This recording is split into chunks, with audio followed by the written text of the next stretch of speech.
Hey everyone, and welcome to the Nerd Room, where we talk all things comics and movies. I'm one of your hosts, Tim. And I'm Sunjay. Alright, man, so we're back. A little bit longer of a hiatus than we had originally planned. Yeah, but we just wanted people to enjoy the holidays, have a good New Year's, and we welcome everyone back. Hopefully your 2015 was everything you thought it would be. You accomplished all your nerd dreams, and 2016 is already shaping up to be even bigger and badder than 2015. Before we get there, we're going to take you through our year in review, 2015 in review, the Nerd Room Awards. The Nerdsies. First annual. Unfortunately, we asked Steve Carell to host, but he wasn't available, so you're stuck with us. So, how are your holidays? What'd you get? Anything cool? Of course. Got some good movies, some good comics. It was a very good geek holiday. How about yourself? Same thing. I got a lot of stuff from my Nerd Room downstairs. I got some Funko Pops. I got some Nice. 3/4-inch action figures. I got some kind of, my Nerd Room stuff from Think Geek. So basically the same holidays I've had for the last 20 years. Exactly. I mean, why mess with perfection? Exactly. It's the way I like it. You still wearing the Iron Man feety pajamas? Oh, 100%. Yeah, of course. The Snuggie is the big thing that's in now. Get my arms right through there. The adult feety pajamas. Exactly. We should put feet on the Snuggie, actually. That would be a brilliant idea. I think, if Snuggie people, if you're listening and you do that, we want to cut the royalties. 1% and a free membership to 1912 Entertainment if you do go with that. Awesome. There. We'll put it, it's right there for you. It's a contract. Verbal. So just going and kind of commenting a bit back on our previous episode, we realized that it was a bit long. Yes. So we kind of got talking there and got rolling, and all of a sudden it was 2 hours. So I think we're going to try to change up the format here going into the new year, and maybe try to do some of the separate franchise reviews in a slightly different formatted podcast under the same feed and that, but maybe try to do something that's a bit more detailed out of kind of our normal formatted kind of current events podcast. Talk more about the movies, what we liked, what we didn't like, give sort of a ranking of them, just go more in depth, and I think, overall, it'll improve the product. Not saying that, our podcasts aren't perfection, because they're as close to podcast perfection as you can get. Oh, yeah. No, so watch out for those coming down the pipe in the next little while. We're going to try to start splitting out and doing these franchise reviews, starting off with something like Jurassic Park or, Star Wars. We have to do that still, and so there's lots out there, so watch out for that coming down. Do people even want Star Wars? I mean, it seems like with the movie at the box office, I don't even think they want to listen to Star Wars. Yeah, it doesn't seem like a lot of people are going to see that, eh? No, it's kind of like, the indie underground film of the year. Yeah. We should really promote it so that way the word of mouth spreads and people will go and see it and maybe we'll get a sequel. Yeah, maybe. Or 5. Yeah. So, saying all that, should we start our walk to the comic shop? Yeah, let's get going. All right, so Tim, we touched on this earlier, Star Wars. Now, I'm not going to say I'm a genius, but I was so close to being bang on in my prediction last episode. Well, I think you're within that margin of rounding it, right? You're never going to say 248. You said 250, so I'd say you're pretty much bang on. Yeah, you rounded up, right? Exactly. One thing that we kind of got wrong, which everyone got wrong, was the staying power of this movie. I'm absolutely blown away how much staying power this movie has. In your wildest dreams, Tim, did you ever think this movie would be already on the cusp of breaking Avatar's domestic box office record? Well, I'm going to say, as we're recording, I'm going to guess that it's past it. Like, it only needed $20 million today on Monday. Right? Yeah. And this thing is a juggernaut. I completely underestimated the power of Star Wars. I did not think it would touch Avatar's, let alone in like 16 or 18 days or whatever it's insane. It is absolutely mind-boggling. Like, this thing broke every record. Like, we can't run down every record it broke because it broke all of them. Yeah, we're trying to keep the show less than 2 hours, so if a movie makes half as much as Star Wars The Force Awakens made already, it'd be a huge success. The sequel would be greenlit immediately. This is insane. I've never seen a movie like this before. No, and it hasn't even opened China yet. So, like, this thing it has its sights set on Avatar's worldwide gross. Like, this thing could be the first $3 billion movie. Easily. It's already halfway there, and it's only been out for 2 weeks. It's insane. Question, though. So, now this weekend, particular release weekend, December 18th or whatever it is as it falls, it now hosts the 3 biggest movies of all time. Wow. should Disney just claim this weekend forever, or should someone just plant a flag in it? Because next year we're going to get Rogue One. Yeah. Sort of the next Star Wars anthology film. Yeah, right. And then after that, they're moving back to May. Why would they do that? So this May is the month that Marvel's claimed, right? Yeah. That's where you're getting your Civil Wars. You're always getting your Avengers tentpole movies. Yeah. Should they stay here? If it ain't broke, don't fix it. Well, exactly. So Episode 8 is moving. It's May 26, 2017. Not going to watch it then. Yeah, it's not right. in December. Count me out. So it'll be interesting to see if, this thing has all the hype behind it. Yeah. It's good word of mouth. It's, people have been waiting for this for 30 years to see what happens after Return of the Jedi. I don't think, and again, I was wrong on what this one was going to do exactly, but I don't think it's going to have the same sort of momentum. And then you put it in May, does it have, is the expectations are that we're going to have another $250 million opening with Episode 8. This came out it was the perfect storm of when it came out. So it came out a week before Christmas, did it? Yeah. So then it came out a week before Christmas, and then when Christmas came, no one was working, so you had the Friday off. The Thursday, most people took that day off as well. So you had an entire weekend as well of people who weren't, who could see it at 10 o'clock, who could see it at 11 o'clock in the morning, who could see it at midnight. So, if, say, the holidays were, say, on a Monday or Tuesday, then so you go back to work on a Wednesday, well, I don't think you're going to have that big boost and that very small box office drop second weekend. Yeah, that was minimal. Yeah. I can't believe this thing. But what did you think of it? This is coming, I'm really interested in your opinion here because you did sit down and watch the original trilogy. That's right. Prior to going to The Force Awakens. 4, 5, 6. I sat down and watched all 3, and I really enjoyed them. And then I came to seeing this movie, and I don't know if this is blasphemy or not, but this was my favorite Star Wars of all time. Interesting. I liked it more than Empire Strikes Back, which was awesome. I liked it more than Return of the Jedi. I liked it more than, the first one, the Force... A New Hope. A New Hope, yeah. Sorry. Still getting you up that curve. It's, I'm getting better. Yeah, of course. But, no, I loved it. I thought it was fantastic. It's one of the best movies of the year, by far. Yeah, I agree. I think, for me, too, this is one of the best movie-going experiences I've ever had. Oh, I agree. When we walked into the theater, everyone there was to see Star Wars. I think it was the Thursday night. Yep. I think every screen was playing it, at least 5. And everyone there was there to see Star Wars. And there's, every demographic was there, every, age, everything. I felt just this vibration.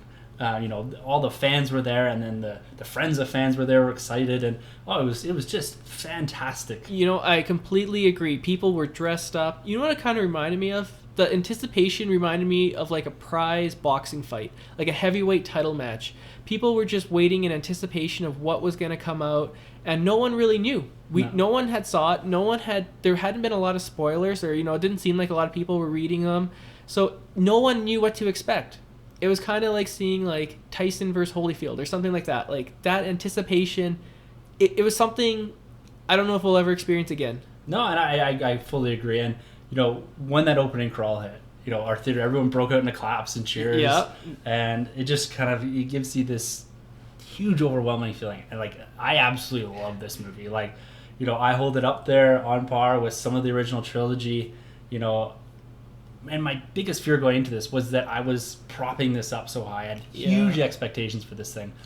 In my mind, I'd been building this since I was a child. What happens after Return of the Jedi?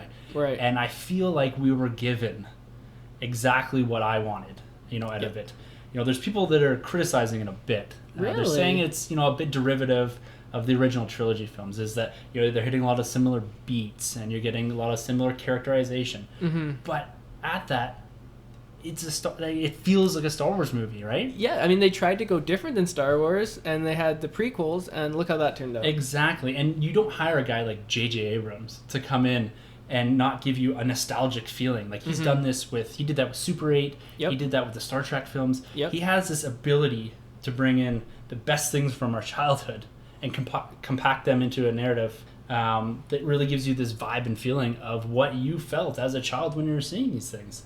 He had the ability. He set up the new trilogy, a new foundation, a new feel to the universe. And at that, he's been able to bring in the original characters, do them well, has also introduced this just new generation of characters. All of them, which I really enjoyed the portrayal. Oh, yeah. Oh, I absolutely agree 100%. I'm just going to add, I thought it was hilarious when they showed the Star Trek preview, and the one guy stands up and goes, "Boo, Star Trek sucks." I'm like, he was the same director. That happened. Okay, I thought that, I was thinking about that earlier today. I was like, no, I'm sure I saw that on a TV show. Because there's actually a Big Bang TV, the TV show, did that very similar thing. And I was like, no, I'm remembering the TV show. But that did happen in our theater. Yeah, that did. And I was like, what? Like, I love Star Trek. There's room. Can't we just all coexist? There's room in this world for Star Trek and Star Wars fans. So we're going to go into, like we said at the top of the show here, we're going to do franchise reviews. And Star Wars is going to be one of them. It'll be a several podcast kind of franchise review. And we'll go into a lot more depth in this. And it gives us some time to marinate on it too. Like, I find if we're going to give a review right out the gate, we have to see it, I have seen it twice. We have to see it a couple more times, allow it to sit back, and then I feel like I can properly place it amongst kind of my favorites. But all in all, I'm exceedingly happy with this thing. I feel like Disney and the people at Lucasfilm now are the right people to move and take this franchise forward. And I can't wait. I'm hooked for the sequel. I'm there. Not that I wouldn't be, but I'm just that much more excited for it. The only person actually not happy with this is probably George Lucas himself. I mean, I think he's feeling a little bit of buyer's remorse at this point, but honestly, it kind of felt like it needed to be done. Sometimes, it's kind of like, I hate to go back to the sports analogy, but it's kind of like a coach. You have the coach for the same amount of time. Eventually, it kind of gets like wear thin. So I think it was great going with J.J. Abrams. He's young. He knows what he's doing. He grew up with this. Excellent choice. Oh, yeah, 100%. And George Lucas did make that really awkward white slavers comment the other day. So, it's probably best that it's in the hands of the capable people at Lucasfilm now, and Lucas has stepped back away from it. Thank you, Lucas, for what you gave us, but now it's time to pass the torch on. Exactly. So another exciting bit of news we got. First, actual pictures of Doctor Strange. Tim, I know you're the Marvel expert here. What is your opinion on these pictures? Well, I wouldn't consider myself a Doctor Strange expert, but looking at this thing, it looks like it's jumped right out of the comic book. Absolutely. Right? And we're only seeing, from the waist up or whatever, and there's some other photos in there, but he looks fantastic. He's got the great temples, the costume looks great, he's got the big ass cape, everything is looking fantastic here. Oh, I agree. And you know what? I'm glad they finally gave us something, because not that I don't think this movie is going to be huge and be a great success, but because I haven't gotten anything, it's kind of down on my list of movies to see in 2016. I don't really know what to expect, and now with these pictures, I'm back on the train. Like, that's gonna be excellent. Well, it's the one that we haven't heard a lot about, right? Like, we've got the information: Civil War, Deadpool, Batman vs Superman, Suicide Squad, right? So we have this big slate of movies that come out in 2016, and this one seems to be the one that's kind of rolling around in the background. And it's nice, like you said, to finally see something that got me that much more excited for it, because until I start seeing stuff, and I'm hoping we get something with Civil War, or even maybe just before that, where we can start to pique the interest of it, and that's gonna probably once we see a trailer or something, I'm probably end up going back and doing a bit more reading on Doctor Strange, just as kind of my anticipation grows for it. Oh, totally. One thing I noticed though, comic book movies or comic book characters in general, they're always doctors. Have you noticed that? Doctor Doom, Doctor Strange, Dr. Reed Richards. What if maybe he's a dentist? Why can't he be Dentist Strange or something, or random man off the street Strange. Proctologist Strange, like that fits. Yeah, that'd be hilarious. One thing I also want to say, this is kind of more of like a magical kind of feel to it.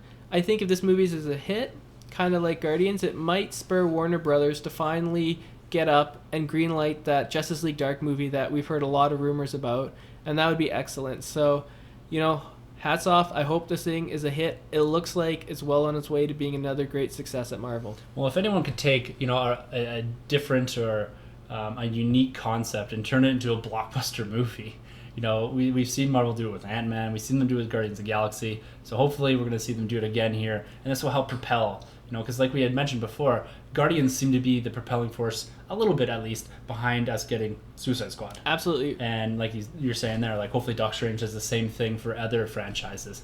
Totally agree. Is that it for our strange news of the week? It is. All right, so now we're going to talk about a bit of news that actually just dropped today. So we're hearing stuff that Daredevil Season 2 on Netflix, not 100% confirmed yet, but highly rumored to be releasing same day as Batman vs. Superman. Now, when I first heard this, I was laughing. I was like, okay, seriously, like, what's going on here? And then I thought, Batman vs. Superman did this. They came out and they said, we're going to be released same day as Captain America 3. And at the time, I thought that was great. So I can't go back now and be like, oh, what is Marvel doing? But honestly, I don't feel like this is going to affect either of them. If you're a big Batman fan or DC fan, you've been waiting for this film for years.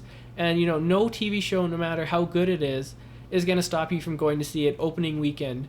But on the flip side, if you're the type that's going to stay home and see Daredevil instead of Batman vs. Superman, you probably weren't going to see Batman vs. Superman in the first place. I feel like, you're probably really into Daredevil or, really like the show, but you might see it later on. So I don't think there's going to be any impact, but I do like the rivalry. Tim, what are your thoughts? Yeah, I agree. Ultimately, this isn't going to put a dent in the viewership of either of them. They're different mediums. Daredevil is quite a bit more of a commitment to actually watch it all the way through. So it might be nice to take a break and go check out Batman vs. Superman halfway through. I think a lot of this is, the interesting bit too is people are talking about this being a rivalry between Marvel and DC film, but Marvel film and Marvel TV are two separate entities, right? So they don't really answer to each other or talk to each other as much as we'd probably hope as far as getting a cohesive universe. Right. So Marvel TV doing something to try to offset DC film for Marvel, I don't know. It seems a bit convoluted. I think it's just Disney just screwing around with Warner Brothers, just saying, hey, maybe we'll release this on the 25th. It's coming out in March at some point. And maybe they're talking about that, and then they'll drop it the weekend before, just kind of out the gates, because everything's ready to go. So they say this, and now we're all talking about it. That's the thing, right? I mean, how many people were talking about Daredevil Season 2 a week ago? Maybe quite a few, but not nearly the amount that's talking about it today because of this announcement. No, and they've been dropping photos in that too. Like we started to see Elektra and Punisher, and coming off the back of Season 1, I'm super excited for this. But at the same time, like, as excited as you are for this, the first time seeing the Trinity on film, for me, may just weigh out seeing, Daredevil. Might be a nice break, like I said, to go check out Batman vs. Superman kind of halfway through. I don't think they're going to release them on the same day. No, so I'm not going to Batman vs. Superman alone. You will come with me? Oh, 100%. Yes. You've been to every opening in the last, 3-4 years with me? So, Well, I think we missed a couple. I mean, excluding vacations, we've been to everyone that we could have been. Yeah, exactly. So close enough. I always buy an extra ticket and just bring one of your shirts with us and then place it in the seat beside you. No one can sit there. It says taken. So another bit of rivalry, January 19th, CW host Kevin Smith is going to give us a rundown of the entire DC universe, and we're also going to get another Suicide Squad trailer. But the same day, ABC, owned by Disney, is giving us a 75th anniversary Captain America special. On the same day, another bit of rivalry. Tim, which one are you going to watch? I mean, you're probably going to watch both, but which one are you going to watch live? Which one are you going to PVR? I'll be PVR on the DC one. Oh, nice through my heart. Shocker. Yeah, well, Cap is he's my favorite comic book character, so of course I gotta watch that. And yeah, I'll PVR and see what Kevin Smith has to say. Now, it's not the DC Cinematic Universe, it's the whole, is it DC Comic Universe? Like, what exactly is he talking about? So they're gonna be giving you a Suicide Squad trailer, some more info on Batman vs. Superman, and some actual Wonder Woman footage. So it is kind of like dipping your toe into the DCU. Unless we're getting more Civil War stuff, all that footage is going to pull people over to the Warner Brothers side for sure. CW is not as big of a network as ABC, so it'll be interesting to see. I'm sure ABC is going to win that, but it'll be interesting to see what actually gets released. I've heard that the trailer is unreal for Suicide Squad, so I'm really excited. Can't wait to see this. I don't know which one I'm more excited to see, BBS or SS, so I'm tuning into both, but I'm watching DC Universe Live, and then PVR and Captain America. Nice. So, are we at the comic book shop yet? We are. Let's head in. All right, so for our New to Nerd segment this week, we wanted to talk about what we're calling our nerdier resolutions. Hashtag nerdier resolutions. Yeah, put that one in the bank. Next week we're going to talk a lot about more of our 2016 most anticipated films and comics and that. But what this is what I kind of want to talk about was, being a nerd sometimes takes some planning. Yes. Because not only is there an enormous amount of content that is coming out, both comic books, novels, movies, TV shows, it's budgeting that time, but it's also quite a financial burden sometimes too when we start talking about, movie posters and action figures and all that kind of stuff. So a couple of years ago, one of my nerdier resolutions was I really need to focus my collecting. I need to get away from kind of getting kind of this junk like pens and, paper pads and all this other stuff, little tchotchkes and that. And so I really focused down to basically collecting 6-inch action figures, movie posters, 3 3/4 inch. Now, The Force Awakens has kind of thrown that all that crap, but so this is coming into one of my nerdy resolutions is to kind of refocus and get down to collecting quality things over quantity of things. How true. And, it's knowing what's coming out is another important thing. What movies are coming out, and with those movies, there's all sorts of tie-in stuff. There's the action figures, movie, like all of that stuff. So it's really focusing on exactly what you want to collect. So I collect Star Wars and Marvel, which is quite broad. But there's very specific things I collect in there, like steel books and, teaser movie posters and only the 6-inch Legend figures. So it's really important to kind of focus your collecting down. And that's something I started to do a couple years ago. Great. And for this year, kind of what I'm putting out there as my nerd resolution is I want to revisit my comic pull list. Because of Secret Wars, it got blown to pieces. Yeah. I was collecting this, I was picking up that, and once Secret Wars finally ends, we got one more issue here, and hopefully it ends, and then I can go back and revisit my pull list. And I want to be reading quality books. I'm going to try to get away from just getting every Avengers book. I'm going to try to maybe just get the 2 best ones or the 2 that tie in the best.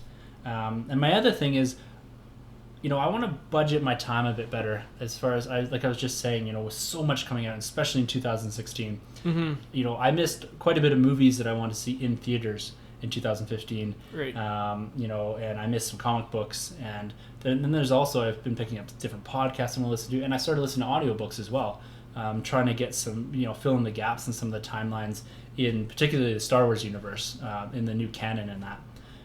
So it's kind of, I want to really try to budget my time a bit better and, really, again, focus on quality stories and that, and kind of make room for that in my life a bit better.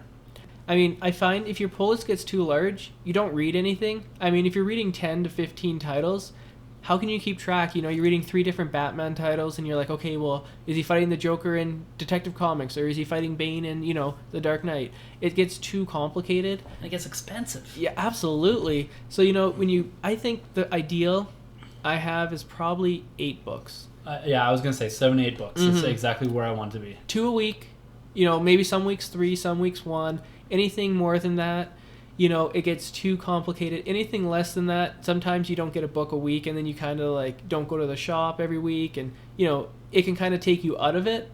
So I try to budget maybe 2 to 3 a week. Yeah, that's perfect.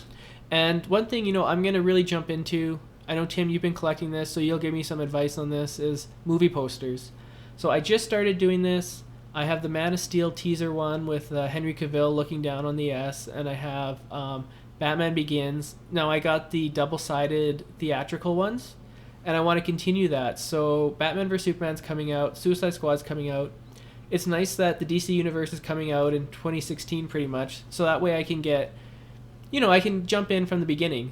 It'd be like when the Marvel Cinematic Universe came out, you'd get Iron Man, you'd get Incredible Hulk, you'd get Iron Man 2. So it's nice that it's coming out a little bit later, so I'm able to hopefully collect them all. And I think it'd be a nice little collection to have one day and, display them. They look great. Every movie poster, not every movie poster, but, the ones for comic book movies, very few of them have been poor. Yeah. All of them have been excellent in my opinion, especially all the Marvel ones, all the Batman ones, even Green Lantern. Terrible film, but excellent movie poster. Yeah. I think what we can do here in one of the New to Nerds in the future is go into a lot more depth about movie poster collection, because that's like, you're getting into it now, and I've been into it since about 2010 or whatever, and I think there's a lot of cool tips that we can give people as far as what to look for, how to display them, how to keep them, as far as avoiding sort of any kind of ripping or tearing, or even the breakdown of the actual paper.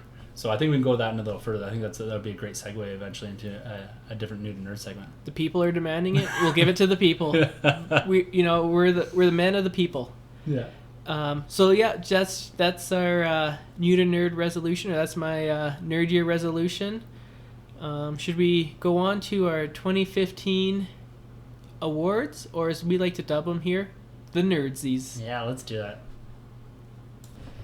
All right, welcome everyone to the first annual Nerdsies. I've got my tuxedo on. We've walked the red carpet. Oh, and look, we see Tim. Tim, who are you here with? What are you wearing? Well, I'm wearing a lovely Force Awakens t-shirt. Nice. Is that Vera Wang, or is that Hugo Boss, or? This is actually Funko Pop. Wow, Funko Pop. Me, I went the more traditional. I got my 3-piece Hugo Boss suit on, custom made for the occasion. You can check us out after this episode on Fashion Police, if that show's still on. I don't know. Yeah, over my head. Joan Rivers. She's an icon, man. You gotta give respect to Joan Rivers on this. So what we thought we'd do is 2015 Year in Review Movie Awards, and a little bit of comic awards as well. So should we start by giving out our first Nerdsy for Best Movie Scene? Tim, take it away. All right, I'm going to preempt this with, we're going full spoilers here for everything. Spoilers. In 2015. So we're going to be talking in depth about movies, about comic books. So we're not going to say spoilers before everything, but just be aware we're going to be talking about specific scenes, including potentially end scenes and all that kind of stuff. So be aware that that's coming. So spoilers. Yeah. One more time. Spoilers. So my best movie scene comes from The Force Awakens. Oh, okay. Let me guess. Can I guess? If you guess, yes, go ahead. Try. I'm saying the lightsaber fight in the forest. Close. Okay. But it is, so there's a scene where Han Solo and Chewbacca and them get caught by the First Order, and they're at a character's castle, character called Maze Katana, and they're looking off into the distance, and then you can see the Resistance X-Wing fighters skimming along the lake coming towards them, and they kind of swoop up, and then you see over the back, you see all the TIE fighters coming, and the emotion I got from that just overwhelmed me. It was so cool seeing them skim across the lake. Yeah. And then Poe Dameron comes and shoots a whole bunch, and then you see, after that, you see Han and them break out, and it's just, they have their hands raised, and Han and Chewie and all them kind of put their hands down and are looking up. And then basically, I just feel like, it's the Resistance is here. And this is like really your first introduction to a fighting Resistance, and the first big kind of aerial battle between Resistance and the First Order. And I just absolutely love that scene. That was my favorite scene of the year. Yeah, I'm getting goosebumps talking about it. It was an excellent scene. I know exactly the scene you're talking about. Actually, when that scene came on in the theater, I turned around and I think I saw a couple of tears in your eyes. And you know what? There's a couple of tears in my eyes too. Yeah, it was so good. I love that. How about you? Okay, so I'm gonna go a little bit off the board here. I'm going with horror. I'm a huge horror guy. And 2015 was actually a pretty good year for horror films. It gave us one of the best horror films of all time, It Follows. Tim, have you heard of this movie before? Yes. Like I said before, I'm not a huge horror guy because I'm a giant wimp. So I'd stay away from this movie then, because this movie is scary. But, okay, I'm not going to spoil this one, because horror, if you get a scene spoiled, especially a particularly scary scene, it can kind of take away from the film. So I will give you a little bit of background on this film. It was released, but it wasn't like a big hit at the box office. So this is one of the scariest scenes. I think I'm going to dub it the tall man scene.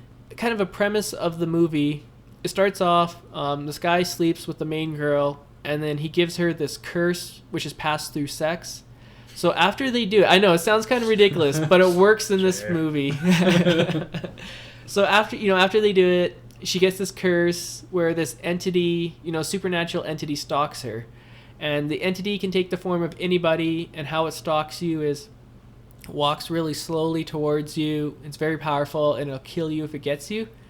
The scene I'm referencing, the main girl just got the curse, but she doesn't yet know if the guy's, making this up or if this is real or what's going on. So she's just at her house. She has a couple of friends over to protect her. And then, I'm just going to leave it at that. If you watch the film and you know the scene I'm talking about, feel free to send me an email and discuss it. I think it was the scariest scene of 2015. It was excellent. This is probably one of the top 10 horror films I've ever seen. That's how much I loved it. Go out and see it, but this scene scared me. It gave me nightmares. And I see a ton of horror films, and this one actually got to me. It's very rare. I've been desensitized. This scene reminded me of why I got into horror. I like to feel scared. I like that feeling, you're like in a roller coaster and you're just about to go down, that feeling in the pit of your stomach. You don't know what's going to happen. You don't know if the main character is going to be safe. And this film, and this scene in particular, brought me back to my early horror film days. So definitely check it out. My favorite scene of 2015. Yeah. All right, so next award we have is Best Cliffhanger. Tim, which one did you get?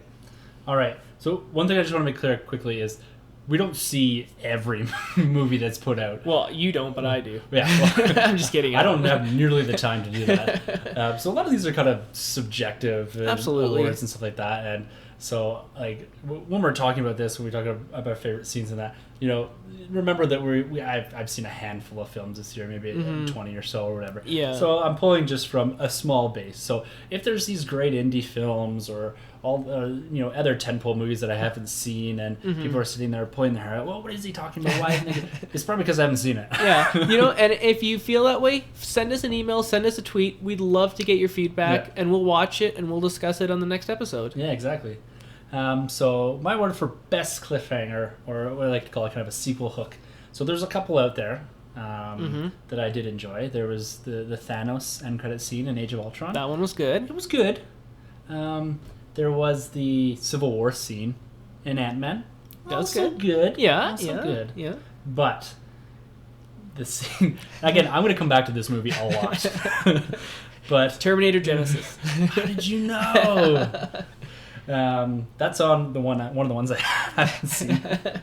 But coming back to The Force Awakens, major spoilers here.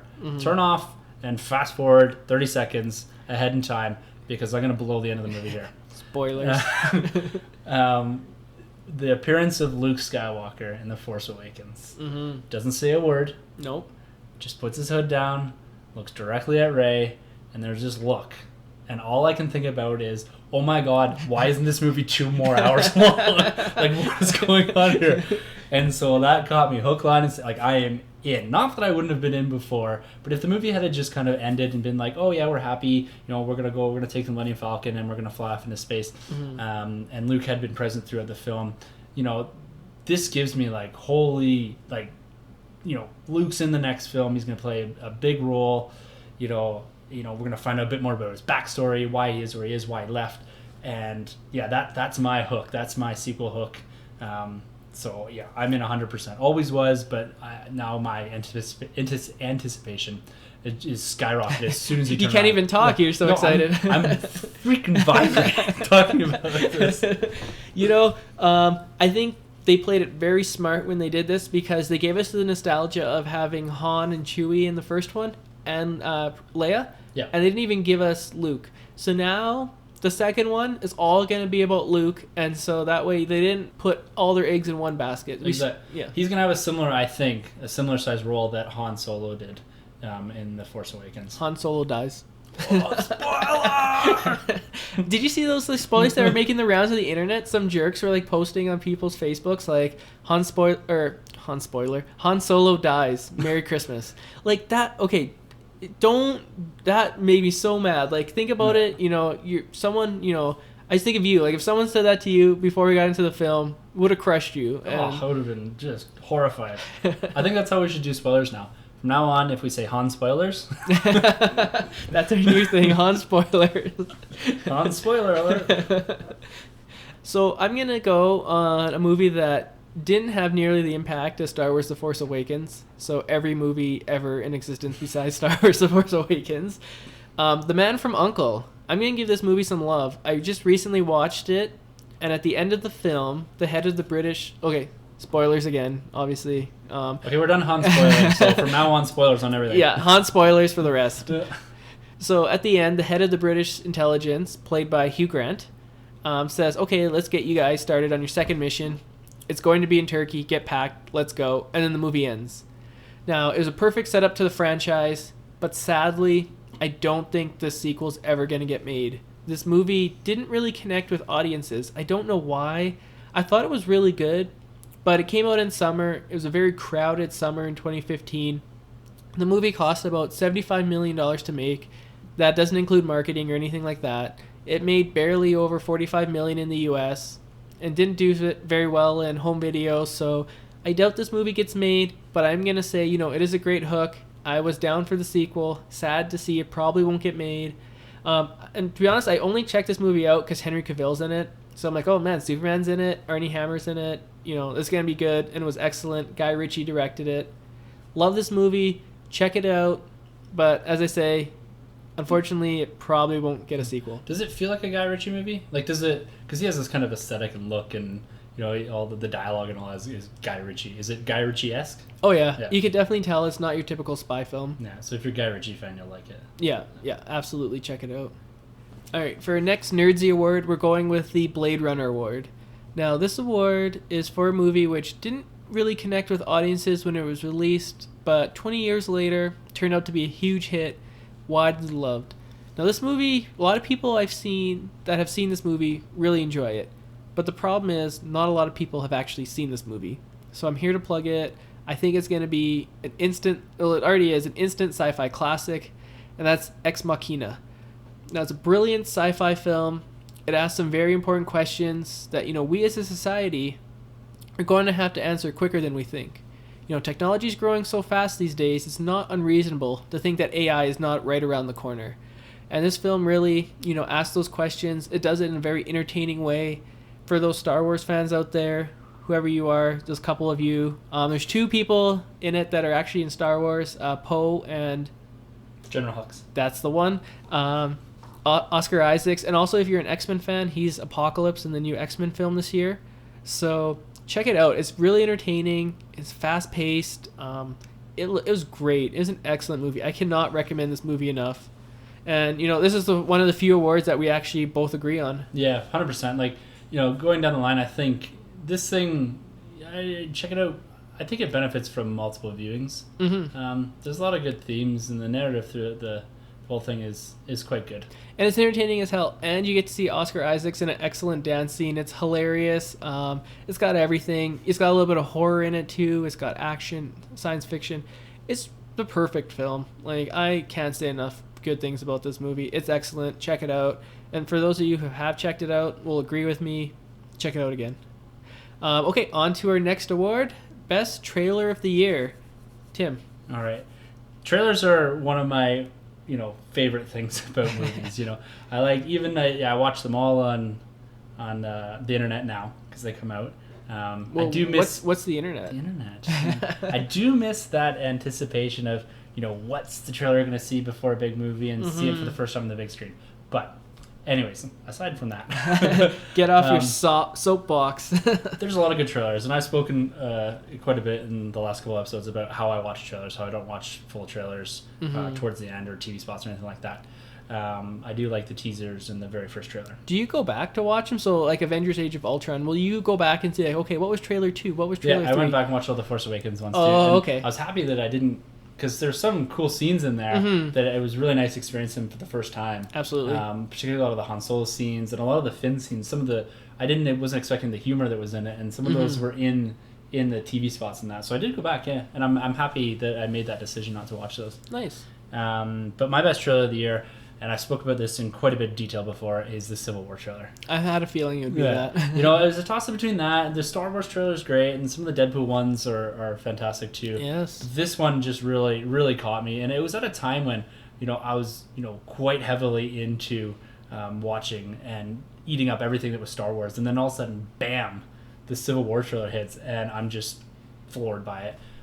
Go back and check it out. I think it was episode 1 that we talked in quite a bit of detail about the Civil War trailer. So go back and check that out and see kind of my initial thoughts on that. But that for me is gets the award for trailer of the year. It kind of came out of nowhere too. Like, it was just on the Jimmy Kimmel show. I think you like texted me one random day and you're like, "Hey, did you see the Civil War trailer drop?" And I raced down. There's a lot of swear words. Capitalized. Did you see that? Captain America fights Iron Man. Yeah. So I'm gonna give you a break for ranting on Star Wars or raving about how great it is, and I'm gonna jump on that train. And my best trailer was Star Wars: The Force Awakens. That trailer was huge. I went to movies, and when that trailer hit, it got a bigger ovation than the movie itself. People were clapping. It was insane. And if this trailer, it was anticipated, but this trailer really amped it up, and it didn't give a lot away. I'm talking about the initial trailer. Yeah, the first one. It didn't give a lot away. It gave enough nostalgia that people were going to see it, and it was excellent. It was the best trailer of the year, in my opinion. Yeah, it's interesting because I'm going forward with the Star Wars franchise. So J.J. Abrams is, in every movie he's done, he's consistently very secretive about what's being shot, what gets released, and all that. And I think the trailers benefited from his influence on that. I'm curious going forward if we're going to see, say, Episode 8 or Rogue One and stuff like that, if we're going to see a lot more in the trailers. So it's really going to prevent me from watching very, very many of them. So that's something I am interested in with the way that how they're designing the trailers. If you're going to keep this more of a secretive franchise and then boom, you get all the reveals in the movie. But anyways. They'll probably do it the same as this. I mean, as I said, if it ain't broke, don't fix it. And it definitely ain't broke in Star Wars. So, okay, so now we're going to go to the small screen from the silver screen, just for one award. Best comic TV show. I chose The Walking Dead. Now, for me, this is the best comic TV show ever produced. It's excellent. I love horror. I love zombies. This TV show is excellent. I can't say enough good things about it. It's the biggest TV show on the planet right now. If The Walking Dead, said like, oh, our ending, our season finale was coming out the same day as Batman vs. Superman, then I might be a little bit more worried for Batman vs. Superman. This TV show has so much pull, so much power. It's just been excellent. Can't say enough good things. Check it out if you haven't already, which I assume you probably have if you're listening to us. Yeah. And we're living in just, we've talked about it before, the golden age of comic book movies, but we're also in this, where we're getting so many good quality comic book TV shows. Absolutely. It spans across from, network to Netflix, and we're getting, minor characters, major characters, and we're getting, stuff like The Walking Dead that's a bit different. It's just a fantastic time to be watching comic book TV shows. On my side, I don't watch everything, but I do watch Agents of S.H.I.E.L.D., all the Netflix stuff, Peggy Carter. Like, it's we're living in a great time.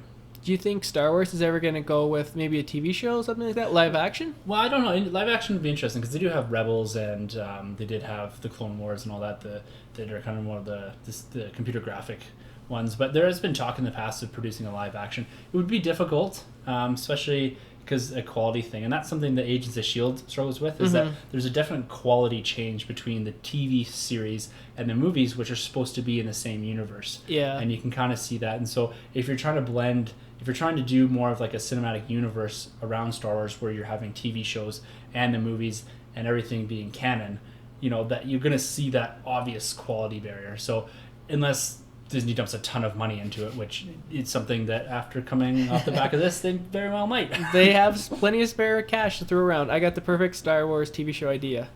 Ewoks. It's been done. Let's kind of make it like an Alf, like a comedy. Yeah. Like, Ewok in today's society. I mean, that's a hit right there. That'd be fantastic. So what I'm giving the award for best comic book TV show is I'm going into the Netflix series, the Marvel Netflix series, and it's Daredevil. Oh. This thing. Boo. No, I'm just kidding. I'm just kidding. I'm just kidding. No, this series was awesome. Myself and my wife watched it. She's not a big kind of comic book fan or anything like that, but she absolutely loved this series. Nice. We binge watched this thing right through, and I have to say, this is, I'd say, one of the best and most well-made comic book TV shows ever. Wow. It's the characterization of Daredevil is fantastic. The fight scenes in particular, my favorite scene in the whole series, I think it's episode 2, 3, or 4, something like that. He brawls in a hallway, and it's a continuous shot fight, and it's so intense, and he's getting exhausted as he's punching people and falling over and crashing through doors. Incredible. This for me, there's nothing else that even compares to this. Jessica Jones is close, and I'm a consistent watcher of Agents of S.H.I.E.L.D., but nothing even touches this, and that's why I'm so hyped for season 2. If season 2 comes out the same day as Batman vs Superman, it'll be the second time Ben Affleck ruined Daredevil. That is fantastic. He's like, I ruined you guys once, I can do it again. That's hilarious. I didn't even think of that. Okay, so moving on. So now we're going to go into the wardrobe department. Best hero costume. Tim? Well, I'm gonna reach into Age of Ultron. I thoroughly enjoyed the portrayal of Vision, and visually at that. I really like how his image and how he kind of translated on the screen. It was a cool mix of CG and practical effects. They really nailed his look, and his look particularly in the cinematic universe. It's different, slightly different from the comic book, but he seemed to fit very well, integrate really well. And when he grew the cape out back after looking at Thor, I was like, that is a brilliant touch. Vision has to have his cape. He had the kind of the vibrant the face paint, and there was, I guess, a bit tweaked with CG, and just the look of him. I really liked that, and I think it fit really well in the universe. And it was a great portrayal of Vision. Yeah, so that's the award I'm giving for best hero costume. Nope, that's a good pull. I totally agree with you. I actually forgot about that. I don't know how, but that's an excellent answer. I gave it to Ant-Man. I thought Paul Rudd's costume was excellent. The red, the black, it worked. His helmet was super cool. And then when he shrinks, the costume still looks cool. I think they did an excellent job with that. Can't say enough good things about it. I really enjoyed his costume, so I gave it to Ant-Man. Awesome. So I came up with actually a best villain costume as well. I don't know if you did or not. I can think of something on the fly. Okay. So I actually went back to Star Wars. Surprise, surprise. And Kylo Ren. I really loved his costume with his cape. The helmet looked really cool. His voice sounded excellent. He looked excellent. I mean, he was menacing. They did an excellent job, the costume department, with him. Excellent. Yeah, I would 100% agree with you. Go figure. But what I'll try to do is throw something a little different in. And I'm going to go back to Age of Ultron again. Oh, nice. And particularly looking at Ultron. Now, a lot of people had problems with how Ultron looked, his face, being that it had lips and eyebrows and all that. But I really like the evolution of the character throughout the movie. And this really harkens back to his evolution in the comic books, how he starts as something quite primitive, like in Age of Ultron, the kind of Iron Man robot, and then eventually progresses into something that's much more intimidating, and like the aesthetic look out of it is very menacing. So I was quite happy with that, and I think it came across very well in the CG. It looked somewhat more or less seamless when he's kind of in fighting, and yeah, I thought it was a nice portrayal of a beloved villain, if you can say that, within the Marvel comic and the Marvel Cinematic Universe. So I'll give the award to Ultron. I agree. I really liked the beginning when he had the red cloak on too. Yeah. Before you could even see him, before he turned around, that was really cool. And that's the scene like pulled right out of one of his first appearances. That's probably my favorite scene of that movie. That was an excellent reveal of the villain. Yeah. Okay, so now we're gonna go with best fight. Tim, what do you got? Best fight. Well, again, I'm reaching in, like, I have a small, like, what it seems. I'm going through this awards. I'm like, did I only see 3 movies? You only saw 4 movies. Maybe I should change this on the fly. No, I'm going to go with Hulk vs. Hulkbuster. Obviously. I think that's the obvious answer here. And, it was awesome to see finally, Veronica, the Hulkbuster, and actually face off against the Hulk. And the scene was really well done. I thought that they played a little bit too much to the whole Man of Steel controversy, where you had Iron Man looking and making sure that no one was in the buildings and all that stuff.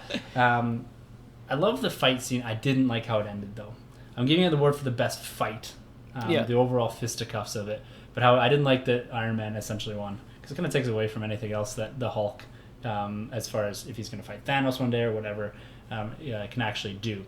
But as far as the visual look of it and the actual fight, Hulk vs. Hulkbuster gets it for me. Oh, I agree. One thing I thought they did really well was splice in humor. When Iron Man's like, go to sleep, and you just, the fist is constantly punching him. I thought, the audience killed it. They were killing themselves laughing at that part. That was excellent.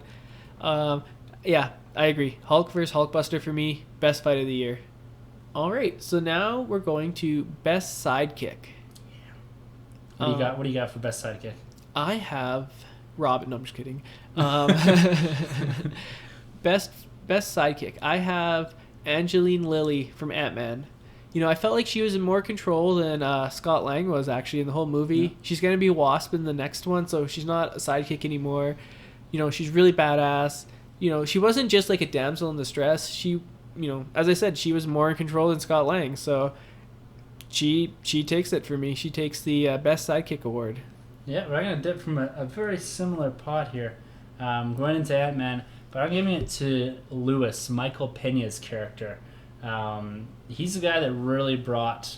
you hire Paul Rudd for his comedic chops, but for me, the guy that really brought the comedy was Michael Peña. Oh, no doubt. It was hilarious in the film. I love the montages, and they felt very Edgar Wright-esque montages. Yeah, right? Yeah. So there's the two big montages in that movie where he's talking and then they're flashing all around.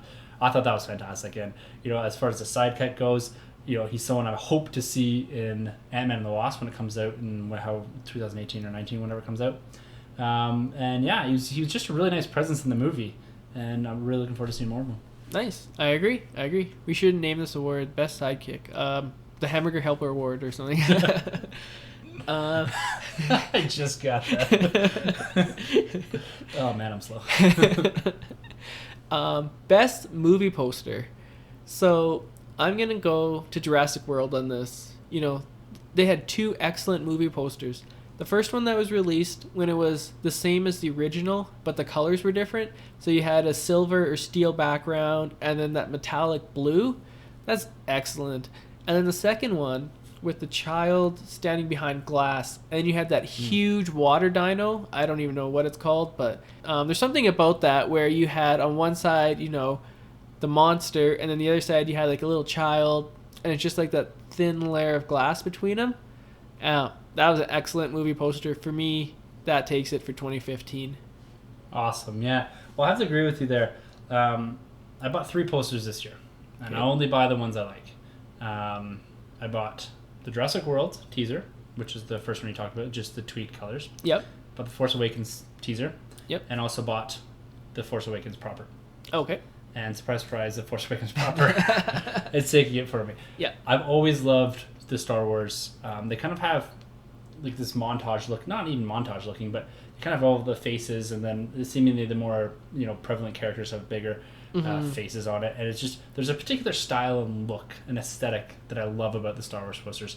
Yeah. And the Force Awakens one really nailed that. And that for me, that's one like I usually just put them in kind of the frames from Michaels, and that's one I'll get properly framed. Yeah. It deserves it. Yeah, and freaking expensive. But that's what I'm gonna have to give it to.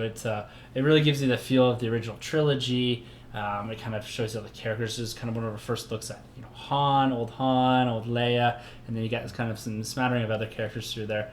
Yeah, it's a fantastic poster, and it's definitely one that will be eventually hanging up in my nerd room. Excellent. I totally agree. That was an excellent movie poster as well. I agree. So now we're going to go to Best New Franchise Entry. So I don't know how you gave this award out, Tim. What I did with this is I judged it based on a film that rejuvenated a franchise the most. Mm-hmm. Not necessarily the best movie which was in a franchise, but one that took a franchise that may be dead or, was kind of milling about and turned into a mega hit. So I was between Jurassic World and Star Wars The Force Awakens. And what I ultimately went with was Jurassic World. Even though I think Star Wars The Force Awakens is a better movie, I feel like Star Wars, it was hyped a lot. Before this movie came out, there's a lot of people excited for this. A lot of people were going to see this regardless on how good or how poor the film was. Jurassic World, on the other hand, I mean, besides the first one, the other two sequels weren't up to par, in my opinion, to the first one. And, the third one, it took didn't make that much money, and then took almost 15 years until we got another one. And so if Jurassic World came out and if it was bad or if it was, terrible, there would never be a Jurassic Park 5. It would have to be a fresh reboot. But Jurassic World, in my opinion, was a pretty solid movie, and it had just the right notes. It had just the right amount of action. It didn't take itself too seriously. There was some humor in it. Excellent performance by Chris Pratt. And the redhead girl, there's only 3 in Hollywood. I'm drawing a blank right now. Not Isla Fisher. Dallas Bryce Howard, that's the one. Yeah. So yeah, I agree. This film was what Terminator Genesis was supposed to be. It reinvigorated a franchise that was dead. And Jurassic Park is big money now. They're going to make probably 2 more at least. It brought Jurassic Park back into the pop culture conscious and to the general audience consciousness. So to me, I'm giving this award to Jurassic World. Tim, I have a feeling, I'm going to go out on a limb here and say you're potentially going to give this to a galaxy far, far away, possibly a long time ago. Yeah, well, again, you've called it. I am a man of the people. I am psychic. What can I tell you? I'm going to continue to heap on the praise for Force Awakens. A very similar kind of look. I looked at this as kind of a best sequel or best reboot. Mm-hmm. And, The Force Awakens is very much a sequel to the original trilogy. Mm-hmm. And we're talking about reinvigorating franchises. This franchise never went away. It never needed reinvigorating, but it really needed, a remodeling almost. Absolutely. And needed, we came out of, the early 2000s, the prequels. Like I said before, I'm not a hater, but they don't stand, even close to the original trilogy. No. And what The Force Awakens done is it's really taken us back into, like you said, the galaxy far, far away, the original kind of this worn, this used, this, and bringing back the original characters and progressing the story. It's accomplished. I think what it set out to accomplish was that let's really, really press hard on the nostalgia button, but let's also progress the story into something new. Absolutely. And I think it very much so accomplished that. And that's why I'm giving it the best new franchise entry. No, excellent choice. Hard to argue that. I mean, we're going to call these the Nerdsies, but they might end up being the Star Warsies. Yeah. At least for this year. Who is your favorite robot in Star Wars? Yeah. Actually, that is a good award. Who was your favorite robot in Star Wars? I'm going BB-8. BB-8. Yeah, I think, I'd have to agree with you there.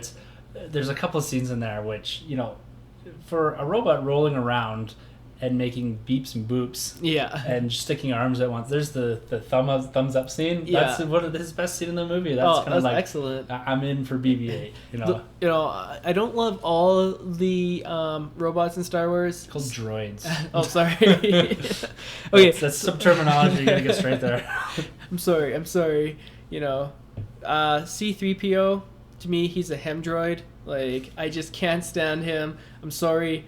I like R2-D2 and BB-8, but I'm gonna feel really bad if you have a life-size replica of C-3PO in your nerd room. No, just got a big head. Oh, sorry. Okay. We're gonna edit that out. So my favorite droid is C-3PO. I love him a lot. Tim, what are your thoughts on? Okay, you're allowed to have an opinion. It just has to be the right one. Moving on before this becomes our third and final episode. Yeah.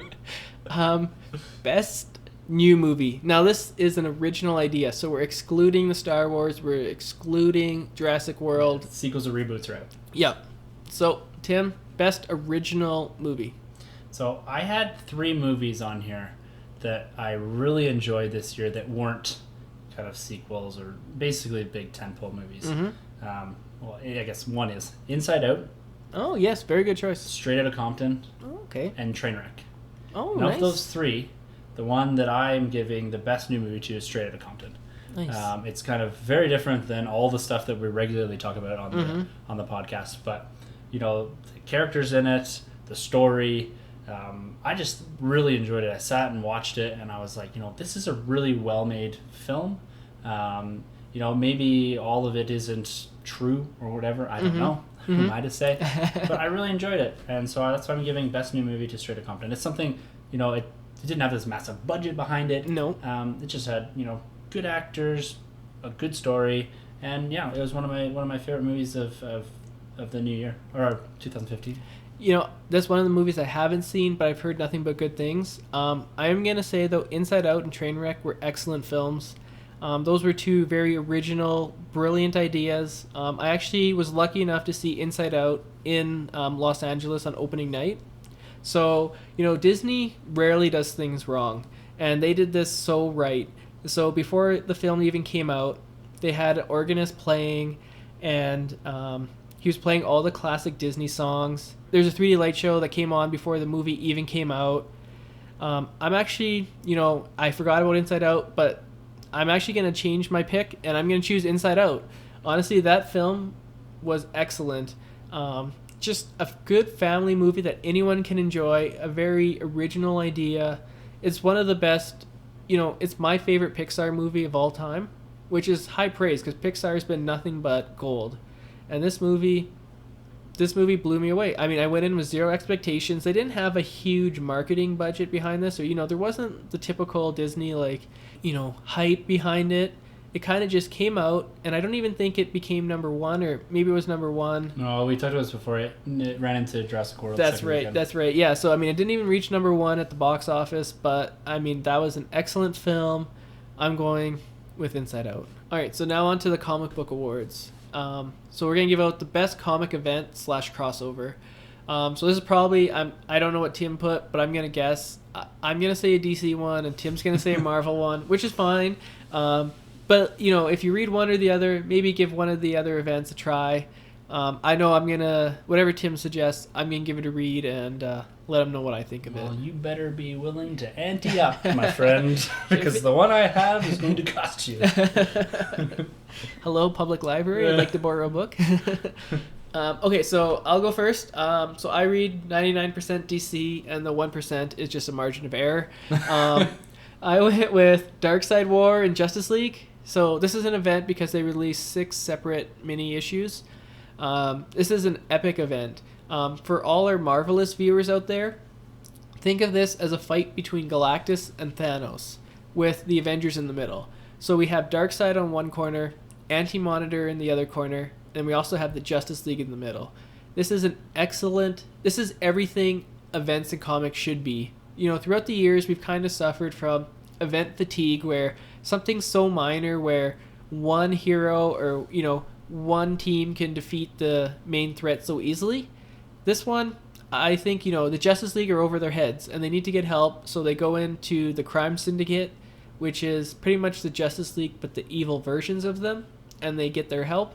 And so it's not done yet. It's going to wrap up in 2016, but it started in 2015, so check it out, Darkseid War. Can't say enough good things about this. I mean, I probably said that line 100 times in this episode, but this is the best of 2015. Yeah. And so, this is, in my opinion, the best comic book event of 2015. All right, so for my best event or crossover, so on the Marvel side, technically, I guess there's 3, but there's the Black Vortex, which is Guardians and a X-Men crossover. Oh, okay, that's pretty cool. There's Secret Wars, which is the massive company-wide event, and then there's one on the Star Wars side called Vader Down. And I'm not going to include Vader Down in this because I've only read 1 issue, and it's going to be 6 issues long, and there's still a couple issues to come out. So I'm excluding that from this. So it's between Black Vortex and Secret Wars, and I'm going with Secret Wars. And the reason I said to Sunjay here that if you're going to read this, of course you can borrow my stuff, but this thing was the largest event in years, if ever. This saw the end of the majority of ongoing series, and then the production of numerous kind of small mini-series within kind of this grander Secret Wars main series. I think at some point we should take both of these recommendations and do a full kind of episode where we kind of review these in trades or whatever. Yeah. So we're going to get into a lot of detail, but the main book is great, the Secret Wars book by Hickman, awesome. The only problem is it's taken forever to come out. And I've expressed my my issues with that in previous podcasts. But within this whole Secret Wars event itself, there was a whole bunch of small mini stories, mini events almost, and what it was, the thing I really enjoyed, that it took and kind of spun and retold some of the older events like Civil War. There's a book called Thor's. There's another book called Guardians of Nowhere. So it took characters you're familiar with and kind of reshaped them, remolded them, gave them different motivations, put them in different situations in kind of a non-Marvel kind of canon. So they're able to play with and kill certain characters and kind of give characters something different to do, which was a really nice fresh take. I didn't want to like all these series, but I liked everyone I read, and so that's why I'm giving this the event of the year. But again, the problem is it's come out pretty slow, so if you're going back and reading it as per recommendation, it might be nice to get some of this stuff in trades, because then you can read it in kind of one shot. That's what's detracted from it. But again, I even those miniseries, some of them, they do tie into the main series a bit, but you can read them as kind of independent stories themselves, particularly like Civil War and that. It's a really cool retake on kind of the events of Cap vs. Iron Man. The one thing I like about Civil War, because I actually, or not Civil War, sorry, Secret Wars, is I started reading a bit of that at the beginning. I had to drop it because my pull list was getting too large, but I may go back and revisit it. They do have some back issues at our comic shop, so I will probably pick it up. The one thing I really liked, though, was it didn't seem rushed. Like, it took them about, 2 years to build up to this? Yeah. So this, it has that event status. This wasn't just the 2015 event, okay, we got to come up with an event. This mattered. And that's why I really think, I agree. I think it was the best event at Marvel. I mean, I haven't read them all, but from what I've heard, and just the fact that they actually took the time, planted the seeds, watered it, they grew this event. It didn't just come out of thin air. Yeah. Yeah. The barrier for entry into this event is actually quite high. I'd recommend you almost have to go and read the entire Hickman run of Avengers and New Avengers and the Infinity event, which was in 2013 or 14. I can't remember. But, you're spanning a couple years there building into this kind of grand event. So that is maybe something that will, that will push people away from it a bit. It's not something you can jump right into, but the payoff for me, because I've been reading all that stuff all the time, has been great. I just wish they'd finish it. So for those listeners out there, maybe Tim, can you give them like a Cole's Notes or a quick 30-second, too long, didn't read, breakdown kind of what's going on, if at all possible? I mean, if someone who just wants to read the event, doesn't want to go back and read 2 years of events, so just very basic. There's built into kind of Hickman's run of Avengers and New Avengers, there's these events called incursions happening, which is basically the universes are collapsing in on each other, and the Avengers, particularly the Illuminati, which composes of kind of like Stark, Reed Richards, Black Panther, and a couple other guys, Doctor Strange and that, they're trying to figure out ways to stop this. And the only way to stop an incursion is blowing up the other. So it's universes in the sense that it's different Marvel universes, so different dimensions or whatever, if you will. And so the incursion is happening at Earth, so it's basically two different Earths crashing together, and then when that happens, the whole universe explodes. So there's this constant dilemma of how do we prevent that. So the only way to prevent it is by blowing up the other Earth, and so with that comes some kind of moral issues, particularly with some of the characters, and is it right to kill an entire other universe to save ours? And then basically Secret Wars is that final incursion event happens, and Doctor Doom and Molecule Man essentially somehow are able to recompose an Earth that's made up of 30 or 40 different universes. So you're getting each land is a different universe, so you have multiple Captain Americas, multiple Iron Mans, and all this, and everything's being kind of ruled by Doom. And then there's Doom is actually the Doom from the Marvel Comics universe proper before, and there's a handful of characters that have actually been transported across. So that's kind of the gist of it, and then I won't kind of go into the ending, but that's kind of what's happening and what has happened, and why you're getting kind of all these mini stories in there, and why you're seeing like there's a Cap versus Iron Man kind of land, and there's also the Cap versus Iron Man proper, and so you're seeing all these different stories happening, but they're compositions of different universes, and I think that's why they're able to have some liberties with the characters, is because they are kind of out of canon, they're just kind of random universes. So that sounds pretty good. No, I'm gonna have to pick it up, see what Dentist Doom has up his sleeve, and go from there. Okay, so now we're gonna go on to best ongoing title. Tim, what did you pick for this? So my best, the series I've been enjoying the most, and I'm lumping two series together because I think they're kind of a tandem series. You benefit a lot from reading both of them. That's the new Darth Vader and the new Star Wars books that Marvel have been producing in 2015. I can't remember if they started in 2015, probably started in 2014. Doesn't matter. But they're both fantastic books. They're canon, so they actually have stakes. They actually matter. And they play with, and they both focus on the original characters coming right out of A New Hope. So it's kind of a cool window. We're set in the original trilogy. We're seeing characters these beloved characters like Vader, Luke Skywalker, Han Solo, all this, and they're fantastically written. And the reason I say you have to read them together is because eventually they lead into this 6-issue crossover event that's called Vader Down, which is actually just both event contained within both of those books, with the exception of Vader Down kind of initial book. Okay. But great books. I highly recommend them, and they're getting my kind of best ongoing. I'm giving it kind of as a tandem award, together award here. Nice. Well, there's no judgment here. There's no rules. So it's our podcast. You can do what you want. So. How about you? I'm going back to DC, and I'm going back to the Justice League. Now, in the DC, DC universe, you got the Justice League. You have Superman. Start off with Superman, Batman, Wonder Woman, Aquaman, The Flash, Green Lantern, Cyborg.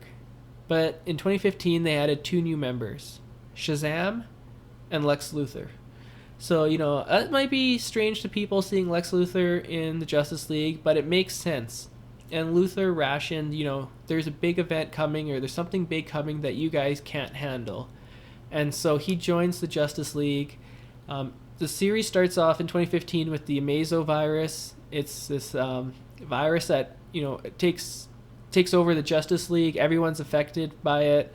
Luthor helps the Justice League to get rid of it, and then it leads right into the Darkseid War. So, honestly, I think this has been the best series that DC has put out in a long time. It's written by Jeff Johns. He's written the entire run, so he's written all 47 issues, which is so rare nowadays to have a comic book writer stay on for that long.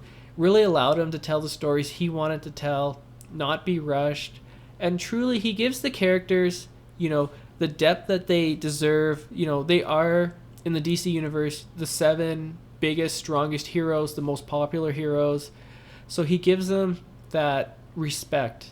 And that's something that, past runs of the Justice League didn't do.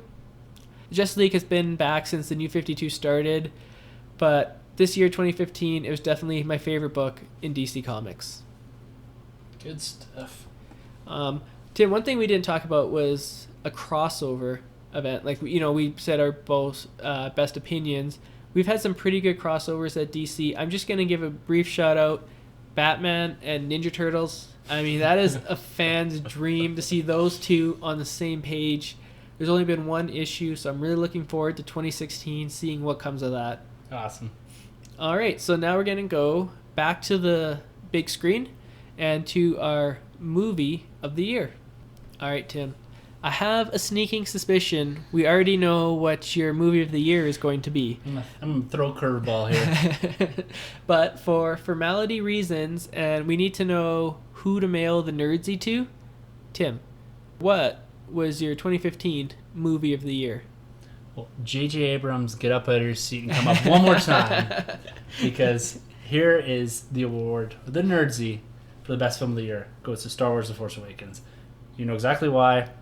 Again, we'll get into a lot more depth sometime in the future. But that's getting my best film of the year. You know, that's a solid choice. It's hard to argue with that. I kind of figured you would choose Star Wars, so I went a little bit different, but in my opinion, it was my favorite movie of the year, Mad Max Fury Road. This film blew me away.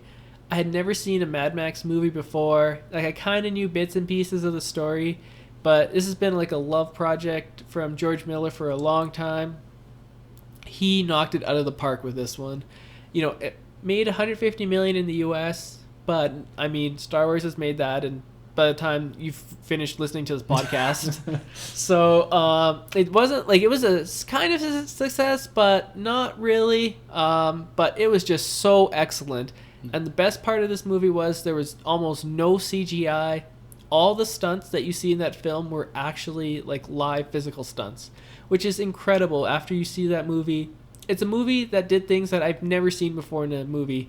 You have, you know, the guy on I think it was like a motorbike or something, and he's driving around and he's playing guitar and he's shooting flames out of it. Like, ridiculous. It was insane. But you know what? It worked. How many movies have we seen that had like insane stuff and it just fell flat? This movie, all the insane stuff worked. It was like Cirque du Soleil on Red Bull. Like, it was excellent. Charlize Theron, you know, I think she deserves an Oscar nod. I mean, and if she doesn't, she's getting the Nerdsy from me. So for best female, I mean, that's not even an award, but you know what, she gets it. Furiosa was just so intimidating and so badass in that film. Tom Hardy did a great job as Mad Max as well. And to me, the villain, Morton Joe, he was terrifying. Since the first time I saw him, I was like, oh, this guy's going down. Like, I hate this guy. He's got to lose. It had high stakes. You know, you didn't know who was going to live. You didn't know who was going to die. I loved it. Can't say enough good things about it. The action was spectacular. The stunts were just insane. Like, I don't even know how they got away. That's probably like illegal to do some of the stuff that they did. You know, actor endangerment or something. But man, that film, excellent film. Check it out if you haven't already. Tim, I mean, we haven't talked about this film yet. Have you seen it, or what are your impressions of Mad Max? I have, and you know, again, it's like you're saying, it's a fantastic movie. The genre speaking, it's a little bit out of my wheelhouse, but it was something, you know, I like to expose myself to different things once in a while, not just Star Wars and Marvel. And yeah, it was great. Like you're saying, like, I didn't have a lot of expectations. I saw the old ones years ago. I think maybe only one or two. Mm-hmm. And yeah, it was an entertaining movie, and it was well done. And like you said, the practical stunts and all that, yeah, like that's really cool to see. Yeah, oh, definitely. Selling it short here, but if you haven't seen it, you have to experience it. You know, that's one film. I'm glad I saw it in theaters. I'm just really glad that it finally got made, and I'm hoping for a sequel. This could become a big franchise. Check it out. But that's definitely my movie of 2015.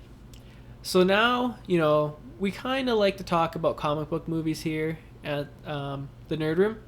So for our final award, we thought we would do a ranking of all 4 comic book movies that came out in 2015.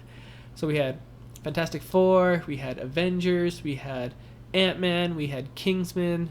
Let's start at the very bottom. Tim, I have a sneaking suspicion what it's going to be, but what was your least favorite comic book movie of 2015?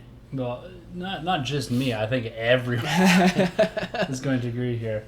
And it was Fantastic Four. Like, what? Half of it? Like, you know, I didn't... Like, a lot of people heaped on the hate to this thing. And I didn't hate it. No. I actually watched it twice. Wow. Because and then I went back and watched Chronicle. Yeah. Because I just, like, I couldn't comprehend why it turned out this way. Yeah.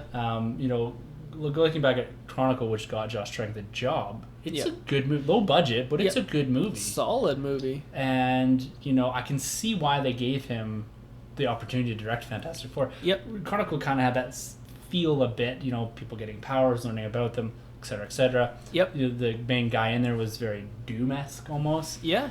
And looking at this Fantastic Four movie, I can see some bright spots. Yeah. Particularly, I really like Michael B. Jordan in it. He was excellent, yeah. The CG of the Thing looked pretty cool. Like he looked cool, but the one thing I would suggest is maybe wear some pants. That was weird. Yeah. And some of the other stuff, Doom was awful. Yeah, was that even Doom, or was that just a Doom bot? You have 50 plus years of stories, even if half of Doom stories are good and only a quarter of them are excellent, you still have tons of stories to pull from. I don't know why. I hated his look, I hated his portrayal. I hated it all. He looked like a CPU unit or a computer chip. He looked like a beat up C-3PO. Like, it was terrible. I don't know why they went this route with him. He is, he's one of the greatest Marvel villains of all time. I think it's safe to say, in my opinion, I have him number one. In terms of Marvel villains, like, you can't get bigger than Doom. My biggest hope is that this goes back and he's the Phase 4 villain. Is this what happens? I mean, where do we go from here? Fantastic Four is my last place as well. But where does the franchise go? Is it dead? Can it be resurrected? Marvel has that magic touch. But, can they resurrect this franchise? Well, they've already canceled the sequel. Like, it's gone. So, and is Fox going to take an attempt to try to reboot this again? Like, part of me feels like, just give it back to Marvel. Yeah. But, and I don't even care right now if Marvel reboots Fantastic Four right away. I want to see Silver Surfer and Galactus in the cinematic universe. That's true. In a Guardians realm or something like that, Or the Kree? Right? Yeah, Kree, it's the Skrulls. Oh, okay, yeah. That Fantastic Four have. I think you throw the Skrulls and Doctor Doom into beyond Phase 3. Yeah. That's how you make, Phase 4 have some stakes again. Because at some point I'm assuming this whole Thanos thread's going to get removed. Yep. You need these characters. And give it back to Marvel. Like, I don't know what they're going to do here. Like, they can't take another stab at this. Like, that's kind of twice they've messed this up. No, I agree. You could maybe go the route, have them team up with the X-Men and have a Fantastic Four versus X-Men thing. I think, why would you taint the X-Men franchise? It's been doing good on its own. Don't drag it through the sludge. I agree. Send it back to Marvel. The only thing is now we have an established universe at Marvel, and then you're going to give the Fantastic Four, they're going to have to be young people, or else where have they been this whole time? Yeah. So it's going to be tough. Which is something that didn't work for me in that movie. Yeah. The fact that they were, in high school, but they're 30-year-old men playing. Yeah. I don't... Why weren't they in university? Or why weren't they, young people at wherever working? I don't... The decisions, I don't know what they were doing. Yeah. And it also looks like that the studio came in and there's all those inserted scenes and there's scenes missing from the trailers that look cool. Yeah. This thing's a mess. Oh yeah. This film actually has a distinction. It's the only film I've ever seen in theaters by myself. I actually couldn't get anyone to go with me. I went into right after work. There's actually 3 teenagers who weren't going to school, or I think it was summertime when it came out. But they actually seemed to really enjoy it. Just from overhearing the conversation, 2 out of 3 people really liked it. And, inside this movie is a good film dying to get out. Unfortunately, I don't know if it was the studio or the director. I don't know enough about what happened, but it fell flat. But the first half is pretty solid. But then they get their powers, and then it's over. Did you, I kind of liked how they had some horror elements in it. Like when they first get their powers, they're like, they're horrified. It's pretty realistic. You had Sue Storm. She only gains her power. She doesn't even go into the negative zone. Like, she is the first woman of Marvel Comics, and she gets her powers because some guys get drunk, go into the negative zone, and then she gets it by proximity. Like, so dumb.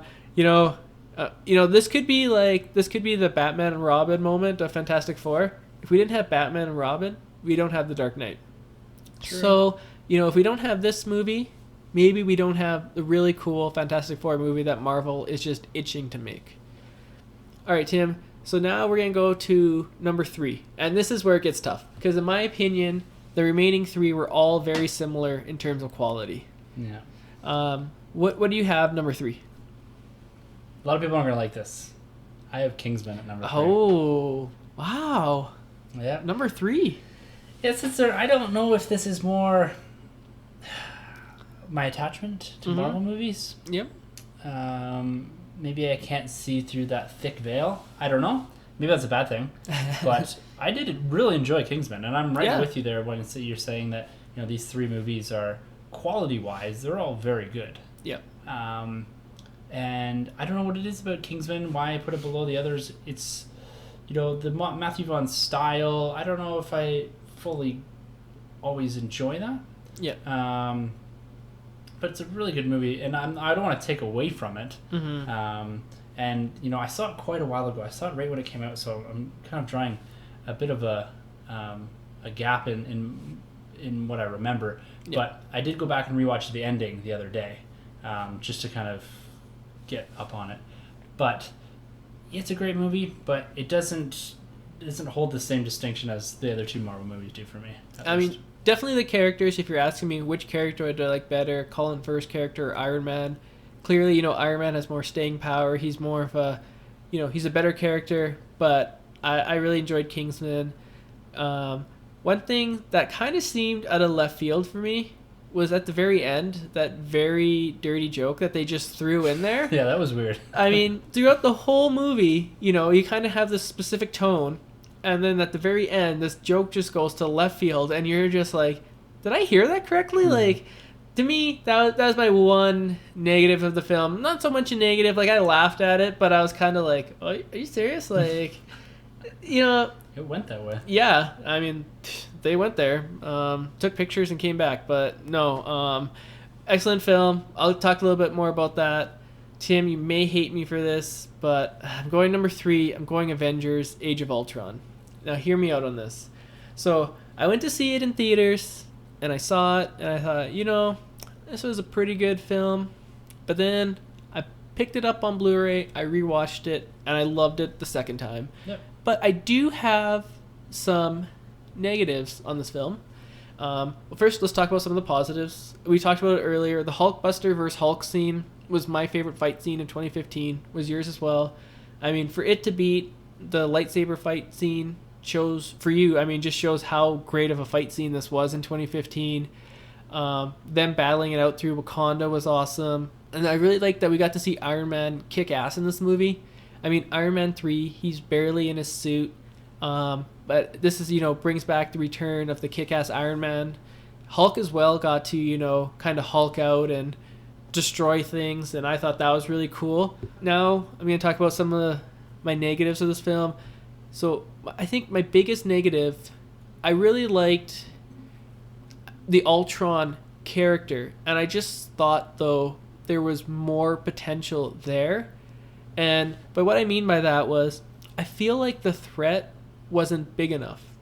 In my opinion, I wanted to see Ultron succeed a little bit more, and then have the Avengers be a little bit, kind of like in a corner, and then have them have that heroic moment where they bust out and they do it. I mean, they do kind of have it, but they get beaten not by Ultron, but by Scarlet Witch. She does the brain thing on Hulk, she does the brain thing on Iron Man. It's kind of her who brings down the Avengers. This is the Avengers. I want to see Thanos. I want to see Loki. Ultron, I feel like his Ultron bots, they got defeated too easily in my opinion. It was cool seeing Hawkeye shoot his arrows, and it was cool seeing Hulk bust out, and it was cool seeing Iron Man kill them all. And I really enjoyed that. But I just feel like, to me, I just was left a little bit wanting a little bit more. Maybe it's because the Avengers 1 was just so great that, it's hard to top. How do you top biggest comic book movie of all time? And to be fair, if this movie came out first, and then Avengers 1 came out second, I would probably hold this one in higher regard just because it was the first one. Yeah. But then, as I said, I rewatched it on Blu-ray, and I loved it a lot more the second time. It's rewatchable, but I feel like you need to rewatch it because it's so dense. I mean, there's so much stuff that you miss. The first time you see it, you go, and then you watch it the second time, you're like, I totally don't even remember that. And I'm fully on board with you there as far as this being an extremely dense movie that benefits from multiple viewings. And, maybe that isn't the best way to go about this. But at the same time, I like that about it. Mm-hmm. I like that when I watch it again, I'm seeing little things. We're seeing Wakanda. We're seeing, seeds for Ragnarok. We're seeing seeds for Civil War. Yeah. I like that. And the way I look at Avengers was, the threat was Loki. Yep. It was very localized to New York. Yeah. Avengers 2, the threat was Ultron, more global. Right. Avengers 3 is now galactic, cosmic. Yeah. That's the way I'm seeing these progress as far that as makes sense. the overall threat to the Avengers and to humanity or whatever. Right. This sits at the top of my list. It's a true comic book movie for me. Oh, absolutely. Some of the scenes look like they're ripped right out of the comic books. Oh, yeah. We even talked about it earlier. And I love that. The introduction of Vision is great. I will say, though, that although this is my favorite comic book movie of the year, my expectations were higher for it. I felt myself walking out of the theater being like, I really enjoyed that, but I wanted it to be more. I wanted to enjoy it more. And that's a feeling that you don't always like to get, and maybe it's weird I've set that up there at the top of but I think it's because of the multiple viewings. I love seeing the Avengers together. And progressing the whole narrative of the Marvel Cinematic Universe. Maybe it did suffer a bit from trying to see too many things. But I kind of like that. I kind of like the density of the movie. I think what we can get a lot deeper and more detail on this maybe when we do. Maybe we'll try to do some MCU franchise reviews. No, absolutely. And we can go into a bit more detail on characterization and stuff like that. But that's this one sits at the top, and I see exactly where you're coming from. So let me ask you this question: if we're talking about movies coming out the same day, and this would never happen, but say, okay, you haven't seen either movie. Avengers: Age of Ultron comes out. Star Wars: The Force Awakens comes out the same day. So I remind you, you haven't seen any, trailers, you haven't seen any movies, and, something happens where, you can only see one. They're showing Theater A in Calgary, Theater B in Edmonton, so you can't see both the same day. Which movie do you go to? Force Awakens. Yeah, that takes it? Yeah, I think it's just because, the Marvel stuff's all relatively new, right? And particularly to me, like we talked about before, I've been heavily invested in Marvel since 2011 or whatever. Yeah. I've been invested in Star Wars my whole life. Yeah. And so that wins just by default there. Okay, well, let me ask you this then, because I know you're also a Jurassic Park guy. No. Jurassic World, The Force Awakens, same scenario. Which one do you choose? Force Awakens. Yeah. That movie's gonna. Even with the previews and anything, I'm gonna go to that first. Yeah. Again, Jurassic World was great, and it was a great revisit to the franchise, particularly the number one, which I hold. It's one of my favorite movies of all time. Yep. But yeah, Force Awakens would take that.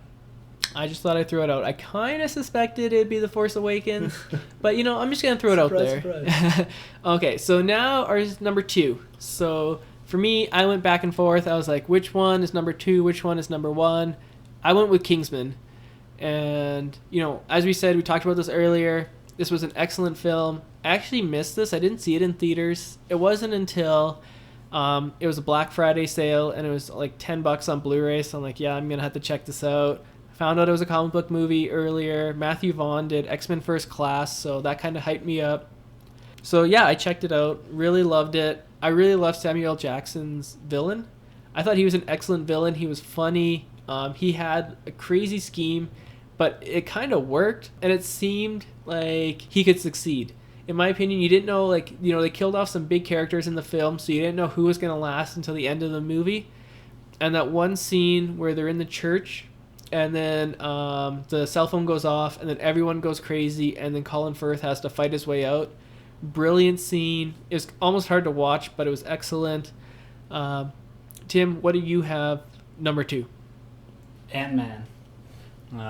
So I guess, we can get into it a bit too, but it's, it was one of those movies that it kind of, you're looking at the title, you're looking at the source material, you're looking at Marvel's track record with more obscure characters, B, C-list characters. And going into this, my expectations weren't very high. No. Not that I wasn't excited for it, but again, I didn't have a huge background on Ant-Man. It's kind of an obscure character. Yeah. I went in and I came out and I thought it was a fantastic movie. I agree. It kind of hit these, humor beats. It had great action.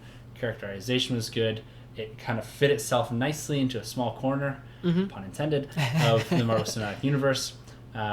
we had some cameos in that, Mm-hmm. and I came out of that, and I was just very pleased with how well the movie was put together, especially with the knowledge of the fact that there was some turbulence in the production of it, with Edgar Wright leaving and bringing on a more of a comedic director kind of late in the stage. Right. And so, again, I think they pulled it off, and that sits at number 2 for me. That's my number 1. That's the only comic book movie that we saw in theaters together, eh? The other 3, either I haven't seen in theaters or... Okay, interesting. Yeah, so that's why I have it number 1, because of the great company. Yes, exactly. To me, I saw it opening day. The audience was kind of not nearly as big as, Avengers or Star Wars. Like, it was sold out, but the anticipation, the buzz wasn't quite there. I think a lot of people came in with zero expectations, and I think that honestly helped. Mm-hmm. If I came into Avengers Age of Ultron with the same expectations, that may be number 1 on my list, but I came in with sky-high expectations. I came in with Ant-Man with zero expectations, so Ant-Man worked. To me, it's not quite as good as Guardians, but it's the same kind of movie in that it uses humor, it works well, the action's great, all the jokes were spot on, Ant-Man looks great, and Yellow Jacket, I think Yellow Jacket looked excellent. He was kind of one-dimensional. He didn't really do anything all that menacing or, he wasn't really like that big threat, but he worked in the movie, and the fight scenes were really cool. How, you go from like really small to really big. You go into like the room, and like the train set was like this big like menacing thing, and then it zooms out and it's just like a little kid's toy. Yeah, that was excellent. And I think, it worked where the crossover with the rest of the MCU, it felt more organic.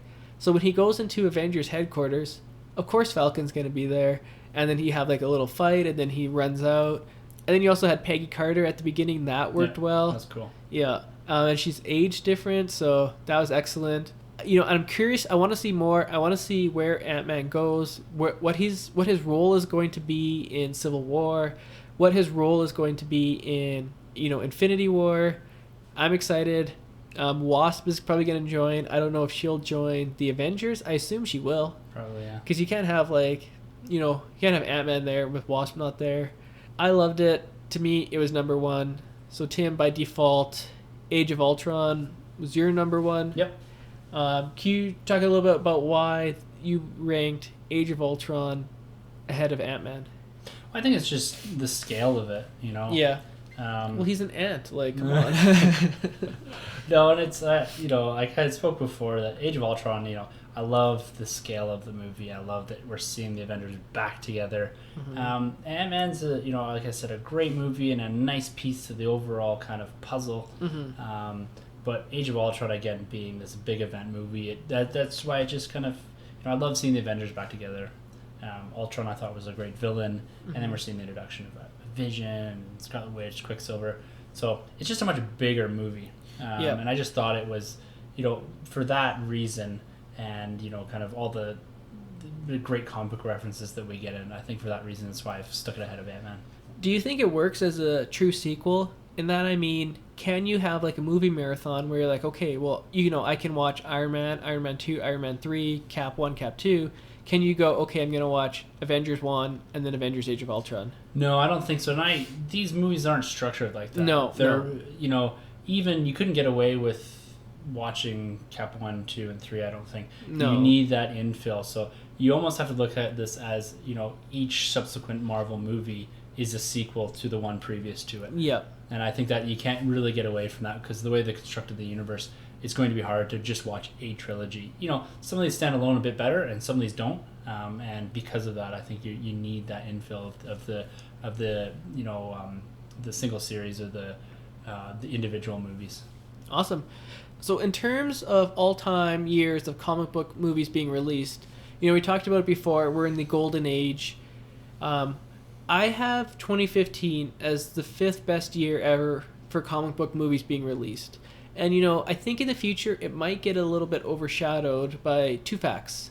So 2014, the year previous, was a better year in my opinion because you had 3 of the top 10 greatest comic book movies of all time with X-Men Days of Future Past, Cap 2, and Guardians. And then 2016 is where things get crazy. you have 8 comic book movies: Batman vs Superman, Cat 3, Suicide Squad, X-Men Apocalypse, Ninja Turtles 2, Doctor Strange, Deadpool, and Gambit.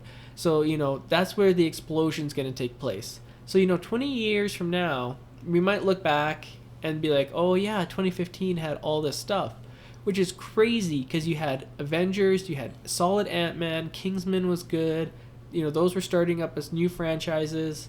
The only things that I think were better than 2014, as I said previously, 2008, we had The Dark Knight, we had Iron Man, Incredible Hulk was pretty solid, and Punisher Warzone. This is not in any order. 2012, I had Dark Knight Rises, The First Avengers, Amazing Spider-Man, and Ghost Rider. So 4, 3 pretty solid movies, 1, eh. And then 2013, I put ahead of it with Thor: The Dark World, Kick-Ass 2, the Wolverine sequel, Man of Steel, and Iron Man 3.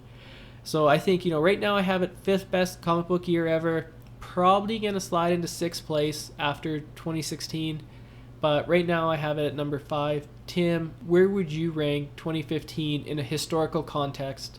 When a million years from now, aliens come and then they're trying to rank all the comic book movies for some reason from the 2000s. Well, just come back and listen to this and then we get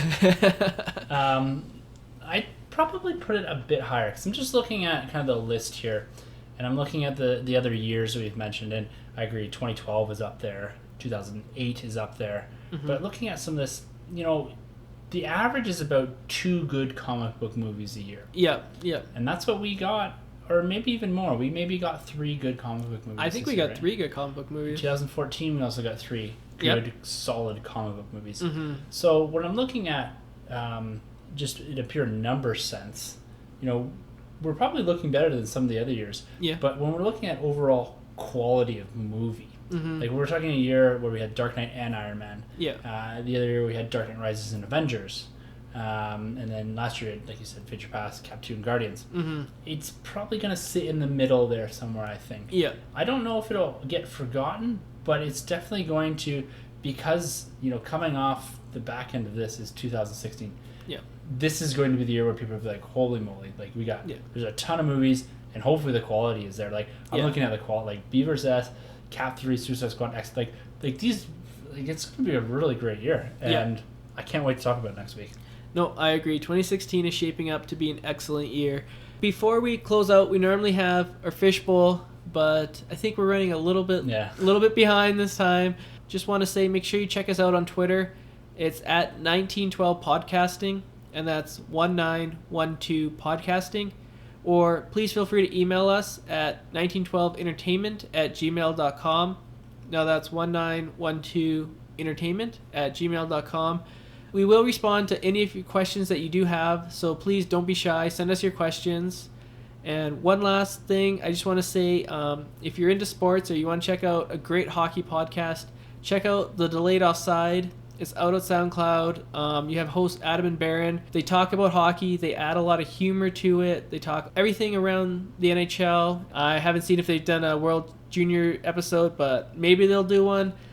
Check it out. It's one of the better hockey podcasts out there. Can't say enough good things. Tim, if people want to get a hold of you, how can they do that? Yeah, you can find me over at the NerdRM over at Twitter, and then the same thing for Gmail. So yeah, just fire questions. We're looking for any sort of dialogue we can have with people out there that are enjoying the show. Yeah, and send us if there's a word you disagree with, let us know. One thing I'm gonna post on Twitter, let us know whose top 4 comic book movie list do you agree with more. Do you agree with my list, or do you agree with Tim's list? So that's it. That's all we have for you today for 1912 Entertainment and for the Nerd Room. This is Sunjay. This is Tim. We're signing off.